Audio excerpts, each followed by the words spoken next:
خیراتی اداروں کے مالی معاملات اور متعلقہ احتیاطی تدابیر کے حوالے سے یہ 8 مختصر ویڈیوز ہیں اور ان کی مجموعی ویڈیو یوٹیوب پر میسر ہے۔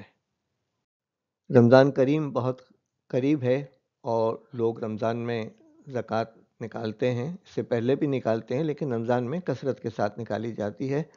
تو اس حوالے سے جب آپ اپنے خیراتی ادارے چلا رہے ہیں تو اس کے لیے واضح مقاصد کا تعین کریں اور موجودہ طلباء و طالبات کا اندازہ لگائیں، آئندہ کتنے طلباء و طالبات آپ کے ساتھ شامل ہوں گے، ان پہ پوری لاگت کتنی آئے گی، یعنی جگہ کا کرایہ کتنا ہوگا، اساتذہ کی تنخواہیں کتنی ہوں گی، یوٹیلیٹیز اور بلز کتنے آئیں گے، گاڑیوں کے اخراجات کتنے ہوں گے، یونیفارم، کتابیں، اور اگر رہائشی ہے تو کھانے پینے کے اخراجات کتنے ہوں گے۔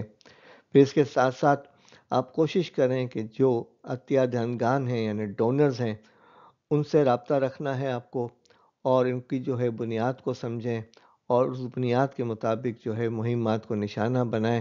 کچھ ڈونرز ایسے ہوتے ہیں جو لاکھوں میں بات کرتے ہیں اور کچھ ڈونرز ایسے ہیں جو 100-200 روپے کی بات کرتے ہیں۔ تو آپ دیکھیں کہ آپ کا معاملہ کن ڈونرز کے ساتھ ہے۔ اپنے عطیہ دہندگان کو ماضی کے رویے، دلچسپی اور آبادیاتی اعداد و شمار کی بنیاد پر تقسیم کریں، یعنی ڈیموگرافک، تاکہ آپ کی رسائی کو بہتر بنایا جا سکے۔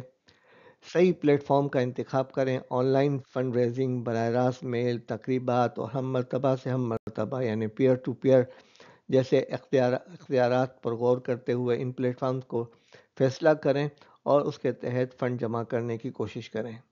آپ کا شکریہ کہ آپ نے یہ ویڈیو دیکھی۔ مزید ویڈیو کے لیے ہمارے چینل یوٹیوب پر انگریزی میں بشیر جمعہ لکھ کر تلاش کریں اور اس ویڈیو کے ذریعے سے اجتماعی تربیت کا اہتمام کریں۔